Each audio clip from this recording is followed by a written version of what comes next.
Hello and welcome to our weekly financial report brought to you by Pew Prime, and here is what you need to know for this week.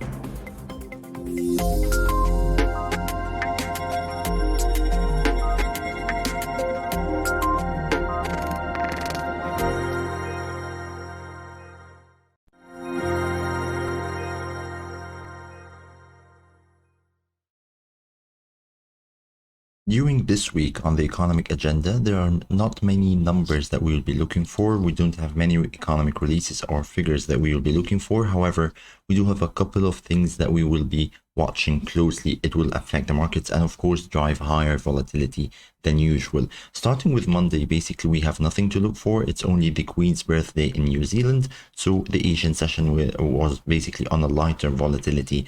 Going forward on Tuesday, tomorrow, the 7th of June, we will be looking for the Reserve Bank of Australia interest rate decision. They are expected to deliver a rate hike from 0.35% to 0.60% on the Australian dollar. This is something that we will be watching closely. It will definitely affect the trading on the Australian dollar.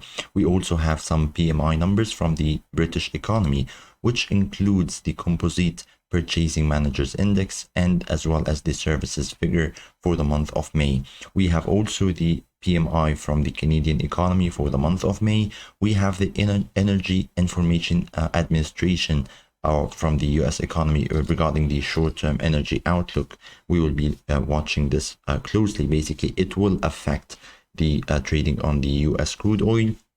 And we end the day on Tuesday with the GDP from the Japanese economy for the first quarter of 2022. On Wednesday, basically, it's a light economy or economic agenda. We do have the construction PMI from the British economy, as well as the weekly figure from the crude oil inventories from the US economy. The most important day for this week should be Thursday. We will be looking for the European Central Bank interest rate decision.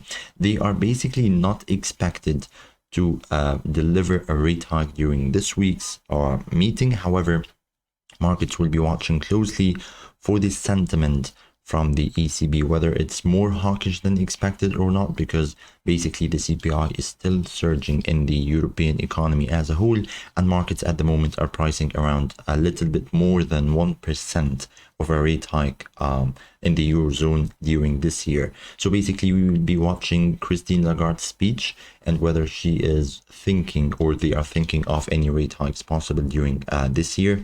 This should definitely affect the sentiment and the trading on the euro versus all of the currencies. We also have the initial jobless claims, which is the weekly figure, and we end the week on Friday, the 10th of June, with the very important core CPI or the inflation numbers from the US economy for the month of May, and of course the employment change from the Canadian economy. Those are basically the key numbers and figures that we will be looking for, and on top of that, basically the most important day should be Thursday. Please follow us on our social media. We will be giving you an updates about the numbers and how this affects the markets, as well as the daily market analysis video published daily on our YouTube channel. We will be discussing those numbers and figures specifically every day. Thank you so much for watching, and please stay tuned for our weekly financial report. Please stay safe.